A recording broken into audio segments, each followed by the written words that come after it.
Discuss करेंगे। ये आपकी बुक का पेज नंबर 42 है जिसके ऊपर ये टॉपिक मौजूद है। थोड़ी सी बात कर लेते हैं कि एंजाइम्स हैं क्या। देखिए, एंजाइम्स के बारे में कहा जाता है कि एंजाइम्स हैं biocatalyst. The biocatalyst are called enzymes ना। अब ये बायोकैटलिस्ट से पहले तो आप ये समझें कि कैटलिस्ट क्या होता है। आपने केमिस्ट्री के अंदर पढ़ा होगा कि कैटलिस्ट हर वो सब्सटेंस होता है जो किसी रिएक्शन की स्पीड को बढ़ा दे। ये पहला पॉइंट है किसी कैटलिस्ट के बारे में। और दूसरी शर्त ये होनी चाहिए कि वो कैटलिस्ट खुद उस रिएक्शन के अंदर इस्तेमाल ना हो। तो यानी जितना आपने रिएक्शन के स्टार्ट में डाला था उतना ही रिएक्शन के बाद आपको मिलना चाहिए, ज़रा सा भी उसके अंदर कमी नहीं आनी चाहिए। फॉर एग्जाम्पल, अगर आप, मैं इसे बस एग्जाम्पल देता हूँ, अगर आप एक कपड़े के दो टुकड़े करना चाहते हैं तो एक तरीका तो ये है कि आप कपड़े को दो तरफ से पकड़ें और जान लगा दें। लेकिन इसके अंदर होगा ये कि आपको बहुत टाइम लग जाएगा, एनर्जी तो लगेगी आपकी, लेकिन आपको बहुत टाइम लग जाएगा कपड़े के दो टुकड़े करने में। इसके बरक्स अगर आप कैंची लें और कैंची से कपड़े के दो टुकड़े करें तो ये बहुत जल्दी हो जाएगा। तो उस कैंची ने किया क्या, आपका जो काम था उसकी स्पीड को बढ़ा दिया। जितनी देर में वो काम बिना कैंची के कंप्लीट होना था, अब वो काम जो है वो जल्दी कंप्लीट हो गया। तो इस सिचुएशन के अंदर जो कैंची है, जो सिजर्स हैं, वो बेसिकली एंजाइम के तौर पर बिहेव कर रही है, क्योंकि काम करने से पहले कैंची की जो हालत थी वही हालत काम करने के बाद भी है। इसका मतलब वो खुद उसके अंदर उस रिएक्शन के अंदर यूटिलाइज नहीं हुई। बिल्कुल इसी तरह से कैटलिस्ट जो है एक ऐसा मॉलिक्यूल होता है जो रिएक्शन की स्पीड को बढ़ा देता है, लेकिन खुद उस रिएक्शन के अंदर यूटिलाइज नहीं होता। ऐसे कैटलिस्ट हमारी लाइफ के साथ भी एसोसिएटेड होते हैं, यानी लिविंग ऑर्गेनिज्म की बॉडी के अंदर भी पाए जाते हैं। तो वो तमाम कैटलिस्ट जो बायो के साथ एसोसिएटेड हैं, यानी लाइफ के साथ एसोसिएटेड हैं, वो बायो कैटलिस्ट कहलाते हैं एंजाइम्स। अगर एंजाइम्स ना हो हमारी बॉडी के अंदर तो सिंपल से रिएक्शंस को भी होने में बहुत सदियां लग जाएंगी। तो एंजाइम्स जो हैं ये बेसिकली ऐसे मॉलिक्यूल्स हैं जो रिएक्शन की स्पीड को फास्ट करते हैं, लेकिन उस रिएक्शन के अंदर इस्तेमाल नहीं होते।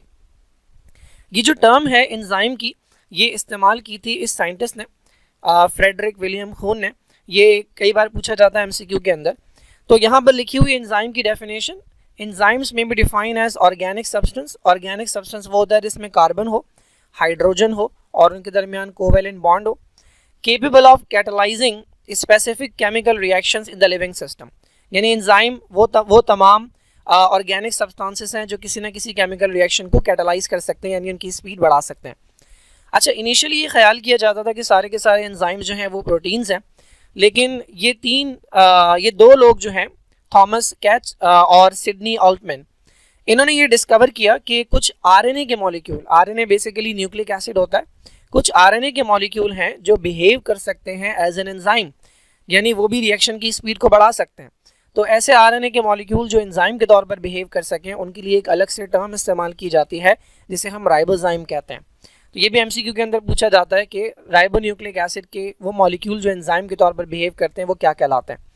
लेकिन ज़्यादातर एंजाइम जो है, मेनली जो एंजाइम्स होते हैं वो प्रोटीन से ही बने होते हैं, प्रोटीन नेचर होता है।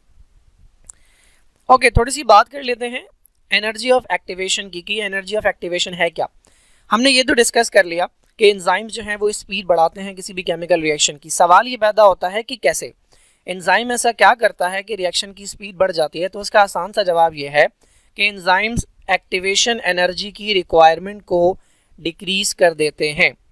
यानी जितनी एक्टिवेशन एनर्जी एंजाइम के बगैर चाहिए थी, एंजाइम डालने पर कम एक्टिवेशन एनर्जी में भी रिएक्शन हो जाता है। तो सबसे पहले तो हम ये समझते हैं कि एक्टिवेशन एनर्जी है क्या। देखिए, किसी भी रिएक्शन के अंदर होता क्या है, कोई ना कोई रिएक्टेंट होता है और वो कन्वर्ट होता है प्रोडक्ट के अंदर। यूजुअली हमारे पास कोई दो रिएक्टेंट्स होते हैं। अच्छा, अब इन दो रिएक्टेंट्स को हमने रिएक्ट करवाना है, लेकिन मसला ये है कि ये दोनों रिएक्टेंट्स स्टेबल हैं। फॉर एग्जाम्पल, हमारे पास एक हाइड्रोजन है और ऑक्सीजन है। अगर मैं इन दोनों को किसी बीकर के अंदर रख दूं या किसी बर्तन के अंदर रख दूं, तो क्या ऐसा होगा कि ये दोनों खुद ब खुद मिल के वाटर बना दें? ऐसा बिल्कुल भी नहीं होता। ये तब तक नहीं होगा जब तक मैं इन्हें कुछ ना कुछ एनर्जी प्रोवाइड नहीं करूँगा। वो एनर्जी जो किसी भी रिएक्शन को स्टार्ट करने के लिए चाहिए होती है, वो रिएक्शन कहलाती है एक्टिवेशन एनर्जी। बिल्कुल इसी तरह है कि जब भी आप कोई बिजनेस स्टार्ट करते हैं तो सबसे पहले आपको अपने पैसे लगाने पड़ते हैं, जिसे आप इन्वेस्टमेंट का नाम देते हैं। तो बेसिकली आपको हर रिएक्शन के अंदर इनिशियली कोई ना कोई एनर्जी इन्वेस्ट करनी पड़ती है। वो अमाउंट जो एनर्जी का आपको देना पड़ेगा किसी रिएक्शन को कि रिएक्शन स्टार्ट हो जाए, वो अमाउंट कहलाता है एक्टिवेशन ऑफ एनर्जी या energy of activation, activation energy. अच्छा, ये आप एक बार देखें, ये वाला जो बार आपको नजर आ रहा है, ये इन्होंने शो किया है कि इतनी एनर्जी चाहिए थी विदाउट एंजाइम। ये एक रिएक्शन हो रहा है, यहाँ पर रिएक्टेंट है हमारे पास और ये प्रोडक्ट में कन्वर्ट हो रहे हैं, ये रिएक्शन है और ये एनर्जी की रिक्वायरमेंट है। इतनी एनर्जी चाहिए थी विदाउट एंजाइम, बिना एंजाइम के हमें इतनी एनर्जी चाहिए थी। जब इतनी एनर्जी मिलती है रिएक्टेंट को तब वो कन्वर्ट होना शुरू हो जाते हैं प्रोडक्ट के अंदर। जब हमने एंजाइम ऐड किया तो जब एनर्जी इतने पर पहुंची तभी रिएक्टेंट जो है वो कन्वर्ट होने लगे प्रोडक्ट के अंदर। तो एंजाइम्स ने बेसिकली किया क्या, इतनी ज़्यादा जो एनर्जी चाहिए थी एक्टिवेशन एनर्जी, उसकी डिमांड को कम कर दिया। अच्छा, अब सपोज कर लें कि यहाँ से लेकर यहाँ तक की एनर्जी हासिल करने में लगे तकरीबन 30 मिनट, तो यहाँ से लेकर यहाँ तक की एनर्जी हासिल करने में कितने मिनट लगेंगे, मेरे ख्याल में 7 मिनट या 8 मिनट। तो स्पीड बढ़ गई। तो एंजाइम्स बेसिकली स्पीड बढ़ाते ही ऐसे हैं कि वो एनर्जी एक्टिवेशन एनर्जी की जो डिमांड है उसे कम कर देते हैं, तो कम एनर्जी पर भी रिएक्शन स्टार्ट हो जाता है और प्रोग्रेस करने लगता है। तो ये बेसिक कॉन्सेप्ट है हमारे पास एक्टिवेशन एनर्जी का। ओके, ये हमारे पास नेक्स्ट पेज है, इसके अंदर हमने डिस्कस करने हैं कैरेक्टरिस्टिक्स ऑफ एंजाइम्स। ये हमारे पास कुछ कैरेक्टरिस्टिक्स हैं एंजाइम की कुछ प्रॉपर्टीज़ हैं। तो सबसे पहली प्रॉपर्टी हमारे पास ये है कि ज़्यादातर enzyme, most of the enzymes are protein in nature. ज़्यादातर एंजाइम जो है वो प्रोटीन के बने होते हैं, अमाइनो एसिड्स के बने होते हैं।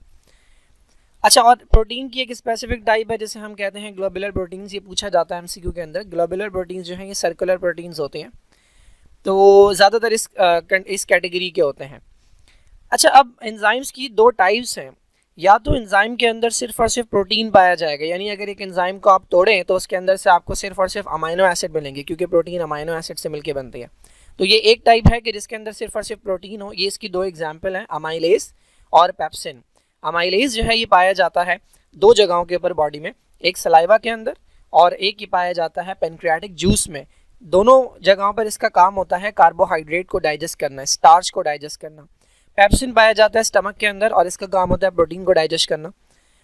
अच्छा, प्रोटीन एक तो मैंने बताया कि एक टाइप हो गई कि जिसके अंदर सिर्फ और सिर्फ प्रोटीन पाया जाता है।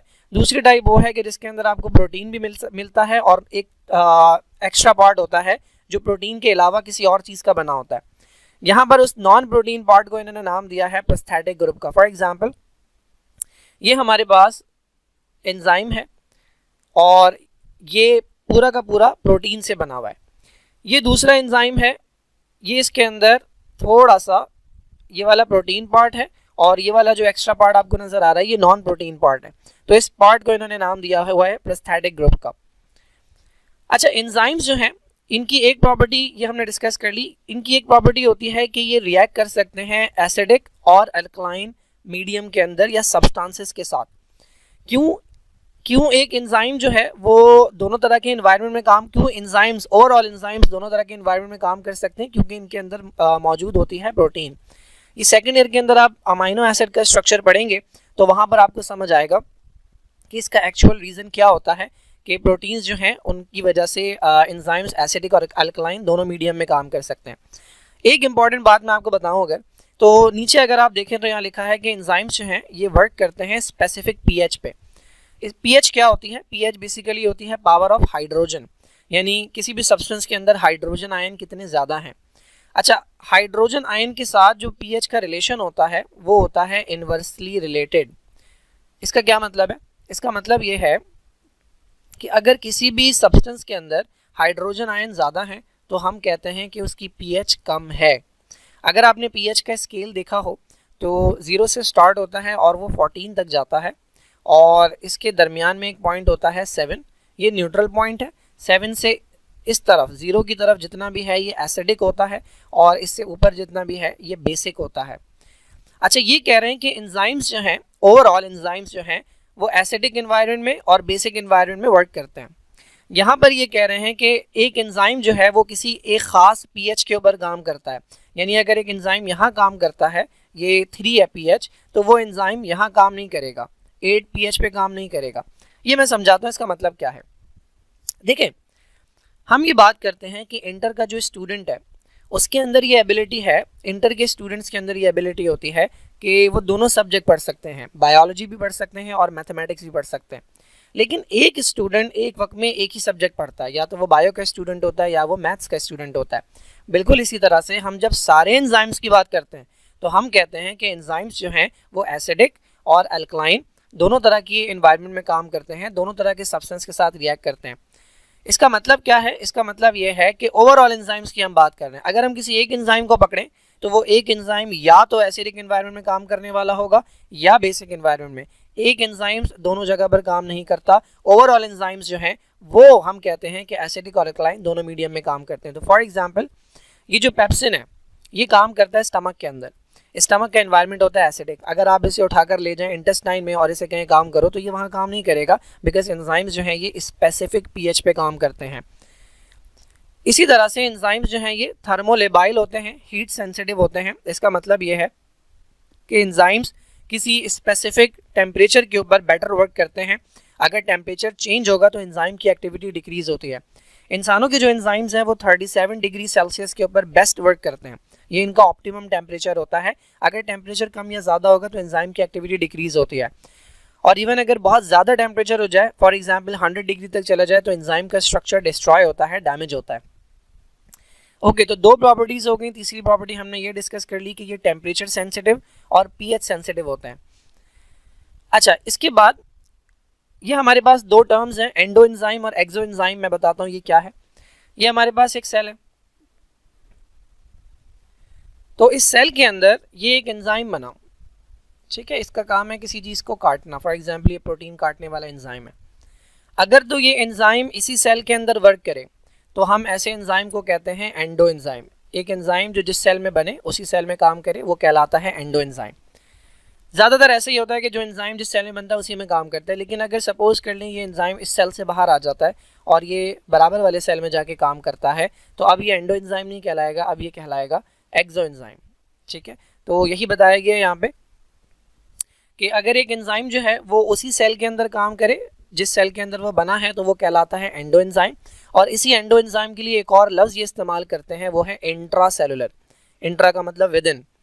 और अगर एक एंजाइम जो है वो सेल के बाहर जाकर काम करे, भले बराबर वाले सेल में काम करे, भले बहुत दूर वाले जाके सेल में काम करे, तो वो कहलाता है एक्सो एंजाइम। या इसे आप एक्स्ट्रा सेलुलर भी कह सकते हैं या आप इसे कह सकते हैं इंटर सेलुलर। एक्स्ट्रा सेलुलर जो है ये बेटर वर्ड होगा। ओके, नेक्स्ट प्रॉपर्टी क्या है? They are specific in their nature and their action. Specific in their nature का मतलब ये है कि एक एंजाइम जो है वो किसी एक मॉलिक्यूल के ऊपर वर्क करता है। फॉर एग्जांपल हमारे पास ये एक एंजाइम है, ये एक एंजाइम है, तो ये किसी खास मॉलिक्यूल के ऊपर काम करेगा। फॉर एग्जांपल ये इसका वो मॉलिक्यूल है जिस पर ये काम कर रहा है, लेकिन इसके सामने ये वाला मॉलिक्यूल भी है और ये वाला मॉलिक्यूल भी है। तो एंजाइम हर मॉलिक्यूल के ऊपर वर्क नहीं करता, एंजाइम का कोई ख़ास मॉलिक्यूल होता है जिसके ऊपर ये वर्क करता है और उस मॉलिक्यूल को हम नाम देते हैं सबस्ट्रेट का। एंजाइम जिस मॉलिक्यूल के ऊपर वर्क करता है उस मॉलिक्यूल को हम कहते हैं सबस्ट्रेट। तो हर एंजाइम का कोई ख़ास सबस्ट्रेट होता है जिसके ऊपर वो वर्क करता है। अभी मैंने आपको पीछे बताया था कि अमाइलेज जो है ये सलाइवा के अंदर भी पाया जाता है और ये पेनक्रियास के जूस के अंदर भी पाया जाता है। इसका सबस्ट्रेट क्या है? इसका सबस्ट्रेट है स्टार्च। स्टार्च जो कि एक तरह का कार्बोहाइड्रेट है। ये कभी प्रोटीन के ऊपर वर्क नहीं करेगा, ये कभी लिपिड के ऊपर वर्क नहीं करेगा, क्योंकि हर एंजाइम का कोई ना कोई खास सबस्ट्रेट होता है, कोई ना कोई खास मॉलिक्यूल होता है जिस पर वो वर्क करता है। जिस तरह एक टीचर का कोई स्पेसिफिक सब्जेक्ट होता है वो सिर्फ उसी सब्जेक्ट के स्टूडेंट को पढ़ाता है, बिल्कुल इसी तरह से एंजाइम का कोई खास स्पेसिफिक एक मॉलिक्यूल होता है जिस पर वो वर्क करता है। अच्छा, एक और चीज़ कि एंजाइम का मॉलिक्यूल जो है वो साइज में सबस्ट्रेट के मॉलिक्यूल से बड़ा होता है। अभी मैंने आपको बनाकर दिखाया था कि ये हमारे पास एक एंजाइम है, इसका मॉलिक्यूल जो है ये इसका सबस्ट्रेट है। एंजाइम का मॉलिक्यूल सबस्ट्रेट के मॉलिक्यूल से साइज में हमेशा बड़ा होता है। एक और चीज़, एंजाइम्स जो हैं उनकी रिक्वायरमेंट बहुत कम होती है, यानी एंजाइम्स का जो अमाउंट होता है वो आपको बहुत थोड़ा चाहिए होता है एज़ कम्पेयर टू सबस्ट्रेट। मैंने अभी एग्जांपल दी थी आपको थोड़ी देर पहले एंजाइम को समझाते हुए कि आपको अगर कपड़ा काटना है तो उसके लिए आप कैंची जब इस्तेमाल करते हैं तो वो एंजाइम है। क्या आपको 10,000 कैंचियाँ चाहिए होती हैं कपड़े काटने के लिए? नहीं, आप 10,000 कपड़े काट सकते हैं उसी एक कैंची से। तो एंजाइम्स का अमाउंट जो है वो आपको बहुत कम चाहिए होता है। बहुत थोड़ा सा एंजाइम जो है वो बहुत ज़्यादा सबस्ट्रेट के ऊपर रिएक्ट कर सकता है। इसकी एग्जांपल मैं इस तरह से देता हूँ कि जो सबस्ट्रेट है वो बेसिकली स्टूडेंट है, जो एंजाइम है वो एक टीचर है और टीचर किस पर वर्क करता है, टीचर वर्क करता है स्टूडेंट के ऊपर, तो वो स्टूडेंट जो है वो उसका सबस्ट्रेट है, ठीक है। टीचर की एज जो है वो स्टूडेंट से ज़्यादा होती है, ये इस बात को शो करता है कि एंजाइम का जो मॉलिक्यूल होता है वो सबस्ट्रेट के मुकाबले में बड़ा होता है, लार्ज होता है। एक टीचर रिक्वायर्ड होता है बहुत सारे स्टूडेंट्स को हैंडल करने के लिए, ठीक है। बिल्कुल इसी तरह से एंजाइम बहुत थोड़ा सा चाहिए होता है, बहुत ज़्यादा सबस्ट्रेट को हैंडल कर सकता है। सिमिलरली जिस तरह से एक टीचर स्पेसिफिक होता है अपने स्टूडेंट के साथ, ठीक है, जैसे मेरा सब्जेक्ट बायोलॉजी है तो मैं उन्हीं स्टूडेंट्स को पढ़ाता हूँ जो बायो पढ़ते हैं, बिल्कुल इसी तरह एक एंजाइम जो है वो स्पेसिफिक होता है अपने सबस्ट्रेट के साथ, हर मॉलिक्यूल के साथ रिएक्ट नहीं करता। अच्छा, एंजाइम्स की एक पर्टिकुलर साइट होती है जिसे आप कहते हैं एक्टिव साइट, जहाँ पर रिएक्शन होता है। जिस तरह से हमारी बॉडी के अंदर एक पॉइंट है जहाँ से हम खाना खाते हैं, वो है हमारा माउथ, ठीक है। और कोई बॉडी का हिस्सा नहीं है कि जहाँ से खाना हमारी बॉडी के अंदर जाता हो नॉर्मली।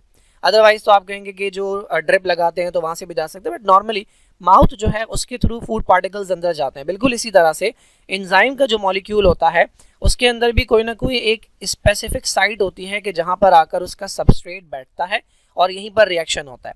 तो इस पूरे एंजाइम के अंदर ये वाला एरिया जो आपको नजर आ रहा है, this is known as the active site. यही वो साइट है कि जहाँ पर आकर इसका सबस्ट्रेट, ये इसका सबस्ट्रेट है, ये आकर यहाँ बैठेगा और रिएक्शन होगा। तो this is known as the active site. अच्छा, एंजाइम की एक्टिविटी को बढ़ाया भी जा सकता है और कम भी किया जा सकता है। तो जिन सब्सटेंसेस से बढ़ाया जा सकता है उन्हें हम एक्सेलरेटर्स या एक्टिवेटर्स कहते हैं। एक्टिवेटर्स के अंदर हमारे पास कुछ आयंस होते हैं, लाइक मैंगनीज है, लाइक निकल है, मैग्नीशियम है, क्लोरीन है या क्लोराइड आयन है। ये वो आयंस हैं कि जो अगर कुछ एंजाइम्स को ये चाहिए होते हैं, इससे उनकी एक्टिविटी जो है वो बढ़ जाती है, एक्सेलरेट हो जाती है। इसी तरीके से कुछ मॉलिक्यूल्स ऐसे होते हैं कि जिनसे एंजाइम की एक्टिविटी कम हो जाती है या रुक जाती है, इन्हें हम कहते हैं इनहिबिटर्स, ठीक है। यहाँ पर एग्जांपल दी हुई है सबस्ट्रेट कॉन्सेंट्रेशन। सबस्ट्रेट कॉन्सेंट्रेशन का मतलब यह है कि जिस मॉलिक्यूल के ऊपर एंजाइम काम कर रहा है, अगर उसकी क्वांटिटी बढ़ती जाती है तो एंजाइम की एक्टिविटी बढ़ती जाती है, लेकिन एक हद से ज़्यादा अगर सबस्ट्रेट हो जाए तो एंजाइम की एक्टिविटी डिक्रीज हो जाती है। अच्छा, पीएच मैंने बताया था कि पीएच अगर आप चेंज कर दें तो एंजाइम की एक्टिविटी रुक जाती है या कम हो जाती है, तो ये कहलाते हैं इनहिबिटर्स। तो जिन चीज़ों से एक्टिवेट हो रही है वो एक्टिवेटर्स कहलाते हैं, और जिन चीज़ों से रुक रही है, स्लो डाउन हो रही है, उन्हें हम इनहिबिटर्स कहते हैं। एक और हमारे पास ये प्रॉपर्टी है, ये मैं पहले भी बता चुका हूँ, ये एंजाइम की बेसिक डेफिनेशन है। एंजाइम वो है जो किसी भी रिएक्शन की स्पीड को चेंज करता है, बढ़ाता है, लेकिन खुद केमिकली अनचेंज रहता है। जैसा आप एंजाइम डालेंगे रिएक्शन के बाद और ड्यूरिंग द रिएक्शन एंजाइम वैसा ही रहता है, एंजाइम के अंदर कोई चेंज नहीं आता। ये आपकी बुक की डायग्राम है, नेक्स्ट पेज पर ही मिल जाएगी आपको, जहाँ पर हमने लास्ट पॉइंट पढ़ा था। इसमें अगर आप देखें तो ये जो छोटा सा मॉलिक्यूल आपको नज़र आ रहा है ये सबस्ट्रेट है, और ये जो इतना बड़ा सा मॉलिक्यूल आपको नज़र आ रहा है this is known as the enzyme.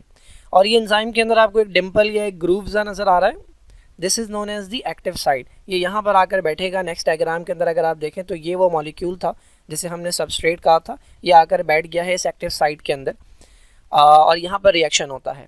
ये जो सबस्ट्रेट है इसका नाम है ग्लूकोज, और इस ग्लूकोज के ऊपर जो वर्क करता है एंजाइम, उस एंजाइम का नाम है हेक्सोकाइनेज, ठीक है। तो ये दिखा रही है, ये डायग्राम दिखा रही है कि कैसे एंजाइम जो है वो रिएक्ट करता है विद द सबस्ट्रेट। मैंने कहा था कि एंजाइम का मॉलिक्यूल जो है वो सबस्ट्रेट के मुकाबले में लार्ज होता है। देखें कितना लार्ज है as compared to the substrate enzyme का मॉलिक्यूल।